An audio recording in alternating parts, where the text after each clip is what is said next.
Hello everybody, it's your favorite hero Chris Nest here with another reaction video. Now, before I basically go into the explanation of what we're watching today, I want to announce that I have started a Patreon, so the link to that will be in the description below.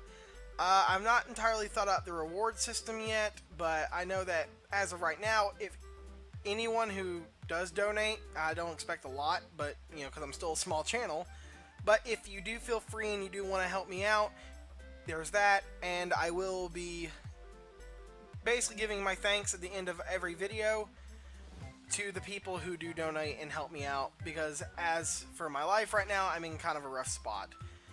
So with that being said, guys, I'm sorry I had to open up with that. I hate doing that because it makes me feel like a sellout, but what we're reacting to today is Death Battle, and yes, I know I'm really late for this one. But like I said in a comment before, I had a family issue that came up and I was unable to get to my computer. So with that, we are reacting to Doctor Strange versus Dr. Fate. Now, I don't know these characters in depth. Off what I know, I think Strange wins, but I'm unsure. Because the Lords of Order, I believe, control what Fate is allowed and not allowed to do. So essentially they say he can't, do this, he can't do it. So, as of right now, I'm saying Strange. So with that said, guys, you know the deal. The link to the original is in the description below, so click on that, go watch the actual Death Battle, and then come watch it with me. With that being said, guys, let's get watching. I'm kind of excited about this one. I hope it's a 3D one, but I doubt it will be. The art of magic is a perplexing thing. Only those with the right knowledge, talent, and willpower can truly claim to be the most powerful wizards of all. Like Doctor Strange, the Sorcerer Supreme of Marvel Comics. And Dr. Fate, DC's defender of cosmic order. He's Wiz and I'm Boomstick. And it's our job to analyze their weapons, armor, and skills to find out who would win a death battle. Yep, sprite fight. I thought so.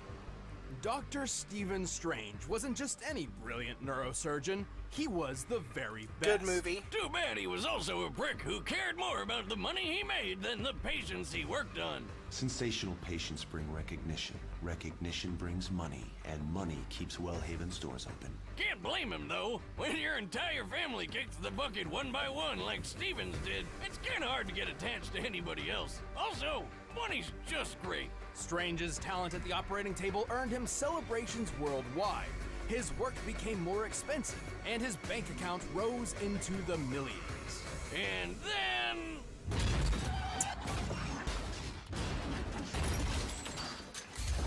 Damn. Don't text and drive, kids. Strange survived, but his hands got terrible nerve damage, making them useless for complex tasks like, oh, I don't know, surgery. Pretty inconvenient. To find a cure, Strange spent his entire fortune and traveled the globe until he found the Ancient One.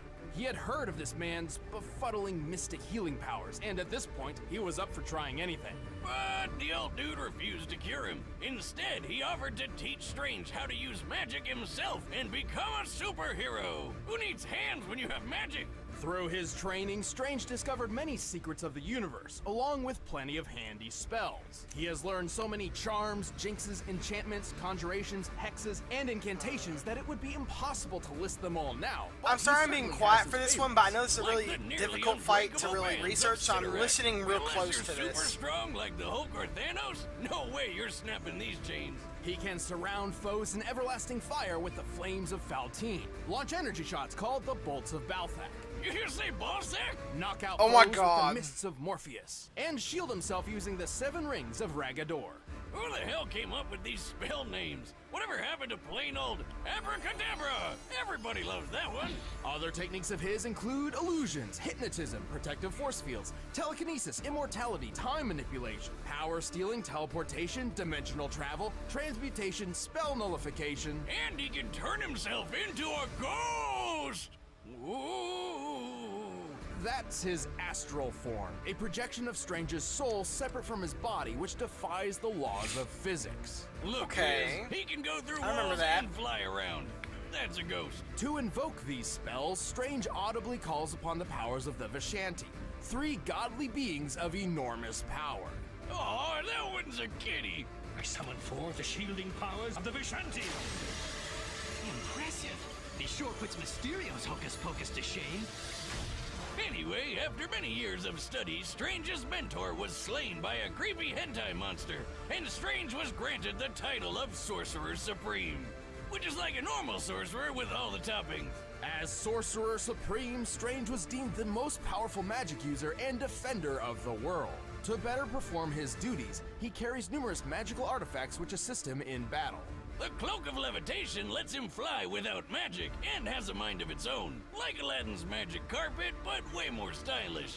The Yeah, Wonderful definitely. Tomb amplifies his powers, and the axe of Angarorumas, whatever, cuts through mystical beings. Fun fact, Strange found that axe in my ex-wife's old witch cave. I mean apartment. But most versatile of all is the Eye of Agamotto. With this amulet, Strange can perceive any truth, absorb massive amounts of energy, enhance his psychic powers, and fire a light that can weaken and obliterate magical entities. If you haven't noticed, Doctor Strange is super powerful. With all this magical mumbo-jumbo, he's taken on some of the biggest threats in the universe. Set me free! No. I've come to bargain. And if he ever gets stuck, he basically just rewrites the rules of reality. Which is probably what happens when you divide by zero. I was so mind fucked when I watched that part of the movie. Exactly! It's Magic Whiz. Anything can happen. Strange's astral form has traveled across the planet in, quote, precious seconds, putting him at several million miles per hour. Even better, when Adam Warlock once used an Infinity Gem to banish Strange to the far reaches of the universe, Strange just cast a spell that zoomed him all the way back. So yeah, F you, Adam. Given what we see here, Doctor Strange was most likely sent to a void, or a large empty area between galaxies. The void where our galaxy resides is about 2 billion light years in diameter, with the Milky Way set relatively close to the center. Based on Strange's conversation here, we can assume a generously short time frame of 5 seconds. So, Strange must have moved over 4.2 septillion miles per hour. Damn! 6 quadrillion times the speed of light. Damn! Oh, how about that time he ripped the soul out of his arch nemesis and sent him back in time? Or when he restored his cloak of levitation from mere scraps? Or when he beat up Galactus and totally scrambled his brain? With his immense magical prowess, Strange has survived blasts from Voltor, a robot with the power to move stars, and even withstood a supernova. At minimum, an exploding star outputs over 350 septillion gigatons of TNT. That's 6 octillion times greater than the Tsar Bomba, the most powerful nuclear weapon ever made. Not impressed yet? Well, Strange can Jesus manipulate Christ, and dude. detonate stars himself. That's right, this guy uses supernovas as weapons. Strange is exceptionally clever, and while his physique is not superhuman, it's worth noting that he is a talented athlete and martial artist. This is important as the use of magic can wear down the magician's body if it is unfit. His immortality has also proved incredibly useful. I'll say, he's looking pretty good for a guy born in the 1930s. More than that, at one point Strange was recruited by the Vishanti to fight in a magical war, which lasted 5,000 years. Holy shit! I hope he got some really good veterans benefits after that. But for real, this guy has the power to protect the universe and reshape it however he wants. I know which doctor I'm calling the next time I'm sick. Who are you? I'm Doctor Strange. Sorcerer Supreme. Tell me, Boomstick, do you The believe only way I in see that fate? fate wins I only this believe in one is thing, if they Wiz. basically let him do what 15-year, the Lord's 100 order will let him proof do, whiskey. and that's Well, legitimately after accompanying rewrite his father on an archaeological Fight expedition in fate Mesopotamia, itself. 12-year-old Kent Nelson certainly did. Instead of digging up boring old I don't know if that's really artifacts like fair. tools or pottery, Kent uncovered But a unless he 10 can do it on his billion-year-old own, then I don't god. know. Too bad waking him up also gassed Kent's dad to death. This slumbering god was Nabu, a Lord of Order born from the very beginning of the universe. While Nabu normally cares little about the universally inconsequential concerns of individual humans, this time was different. Nabu took the newly orphaned Kent under his wing and taught him the ways of magic. Oh, sweet! I'd take a god dad over an ordinary one any day. But really, I'd just take any dad. Though Nabu wasn't too keen on the actual parenting part of the deal, so he just magicked Kent into a full-grown adult over the course of a week. Does that mean he got hit with all those years of awkward puberty all at once?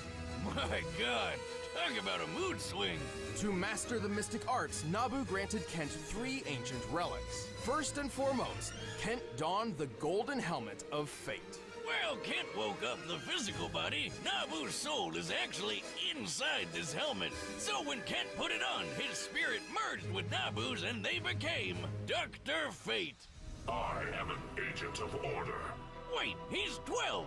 Technically, he can't be a doctor yet, right? Well, in time, he became a trained physician and achieved a PhD in archaeology. Good for him.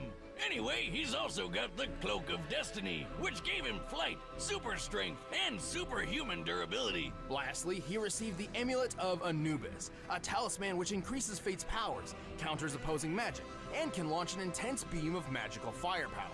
It also houses its own pocket dimension, where the souls of past Dr. Fates reside. Oh yeah, lots of people have worn that shiny helmet, and not all of them were doctors. Even Kent's wife Inza got in on the magic action. But Kent is, like, the main one, so we're sticking with him.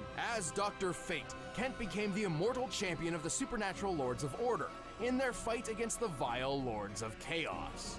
And he learned tons of wacky wizard skills he can use with just a thought. Perfect for putting chaos gods in their place. Fate can use telekinesis, cast illusions, erect force fields, hypnotize foes, read minds, teleport vast distances, create an astral projection of himself, travel through time and dimensions, and even manipulate matter at a molecular level. Let's face it, Wiz, he's so powerful he can basically do whatever the hell he wants. Like that time he did a Freaky Friday body swap with Blue Beetle like it was nothing. He can even conjure up Superman's Kryptonian powers for himself. That's right. This guy can just decide to be Superman for a day. With his mighty magic, Fate has turned buildings into dust, thrown a planet into a sun, and physically held back the destruction of the universe. The helmet, just the helmet, once flew through space so fast it reached the velocity of God, and then bounced off the edge of the universe. What the hell does that even mean? Fate has regenerated his body from a single thought, withstood hits from the likes of Superman and Ultraman, and somehow survived in a dimension of reality where literally nothing exists. Who the hell is writing this crap? Also, when DC Not to decided say. to reboot their entire comic line, Fate was one of the only characters to survive the crisis that literally collapsed the multiverse. But he does have one big weakness. The helmet is Nabu, and Nabu is the source of Fate's powers. So if you remove the helmet, he loses his magic. For the most part, Kent does possess some magical ability of his own, like telekinesis and super strength, but he's not even remotely close to the potential of Dr. Fate. And even further from the true Fate. Okay. When the souls of a man, a woman, and a god come together, in this case Kent, Inza, and Nabu, they create Dr. Fate's ultimate state of being. An entity with enough power to rip the universe apart and effortlessly overpower other Lords of Order and Chaos. Sadly, like all Menage a Trois scenarios, keeping this going for too long could destroy all three of them. So Fate doesn't go final form unless he absolutely has to. Still, the people of the cosmos can sleep easy knowing Fate is on their side. Your fate is utterly binding. Who are you? Well, let me show you, my friend. I can see Alright, why the Strange combatants is are going to set. lose Let's this. end this debate once and for all. It's But too first, hard I'll for me to teach you how call. be a wizard in the kitchen.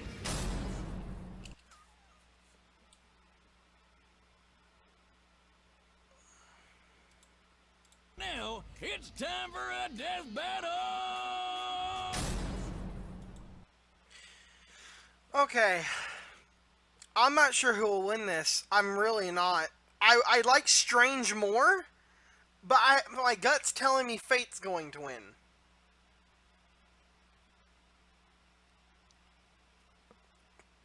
So, I'm going to go with Dr. Fate. I'm going to go with my gut this time, because a lot of my fan favorites aren't really winning these battles lately. So, with that being said, guys, let's go ahead and get right into the battle. I want to see who wins this. I just want to see some wacky shit.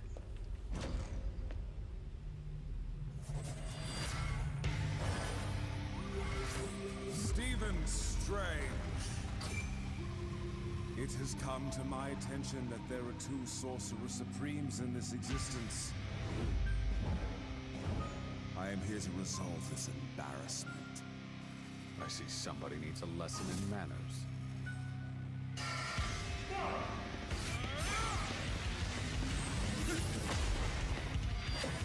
I like the music.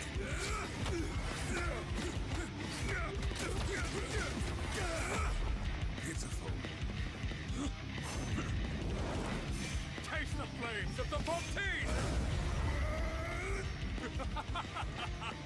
How's that for embarrassment?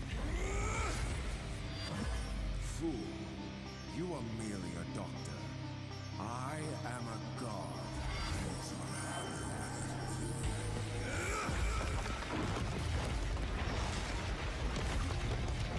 Oh, come on.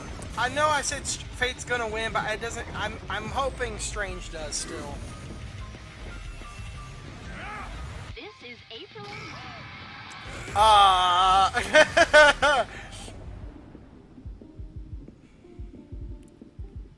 Okay.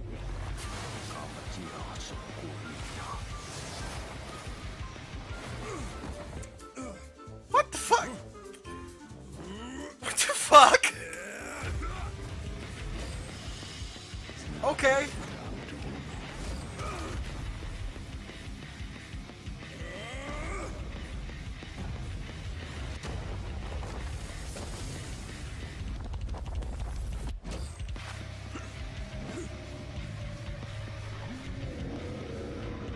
Where the hell are they now? Stand your power now.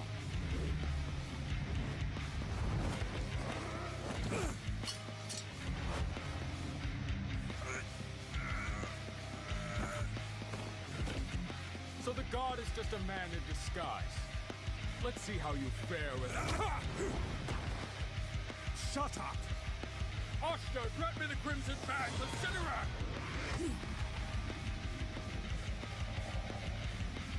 A friend once told me the helmet doesn't make the man. Oh no. But I will use it! I'm not gonna lie, the hand-drawn animation's looking way better. Witness your true fate!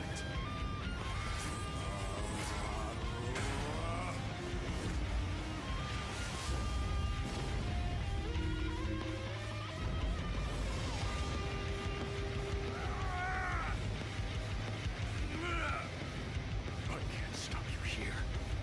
Maybe in there.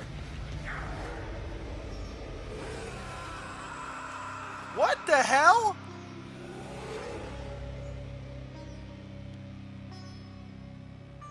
By the hoary hosts of August. Where am I? Doctor Strange, welcome to This whole fight's just a mindfuck.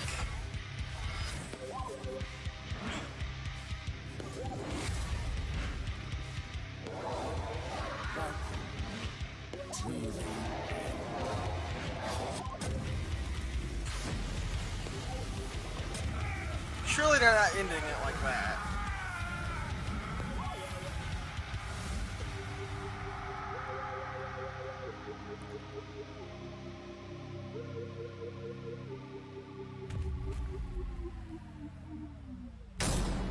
Damn.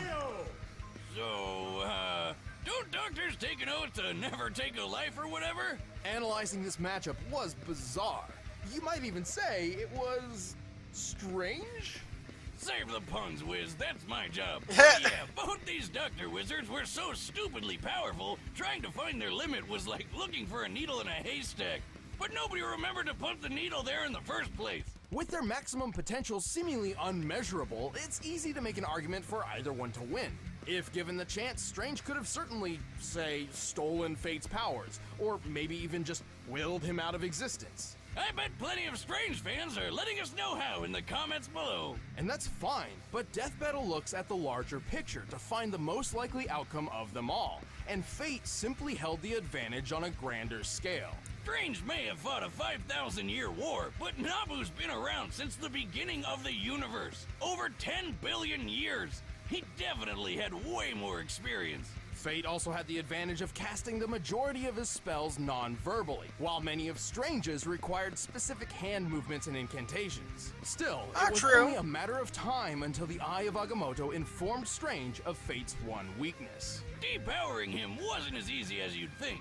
He had his own magic, and his superhuman strength was something Strange didn't have at all. Basically, anything Strange could do, Fate could do too, but even more. Remember how Strange cast a spell which moved him 6 quadrillion times the speed of light? Yep. Now remember how Fate's helmet flew from Earth to the edge of the universe and back? Yeah. It took about 1 year to make this trip. Given the estimated scope of the observable and unknown universe, a trip of this magnitude would require the helm to fly nearly 28 decillion times the speed of light. That's over 4 quintillion times faster than Strange. Look at it this way. Strange was a man borrowing the powers of a god, while Fate's a god borrowing a man. Plus, that power boost with Inza's soul from the amulet put Fate on a level above the gods in his universe, something Strange can't really do himself. Both Doctor Strange and Dr. Fate possessed incomprehensibly impressive magic, but Fate held more experience, greater physical abilities, and a wider range of talents. Which left Steven stuck with a strange twist of fate. The winner is Dr. Fate. Alright, I'll give it to Fate. Fate wins. Thanks for watching, guys. If you want exclusive commentary on this episode, that was really damn good, though. And if you want the battle music for yourself, there's a download. I wonder who's next, though.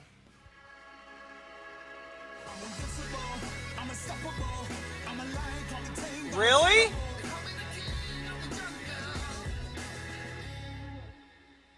Okay. Okay then. Okay then. So Ryu's coming back to Death Battle to fight Jin. Now, I've not done that much research on Jin, but I know people have wanted to see this. At this point, I don't know. I don't think Ryu is going to win. I don't think he is. If they're taking the demon form into consideration, which they should, yeah, Jin should win this, but then there's evil Ryu. Regardless, guys, I enjoyed this episode. I hope you did too. That was mind-fucking. Definitely. To the extreme. I could barely keep track of what was going on in the fight, but the fight was amazing still. With that said, guys, hit that like button if you did like this video, and tell me in the comments if you agree with the verdict or not. And with that said, I want each and every single one of you to stay awesome, and I will see you in the next one. Goodbye, everybody.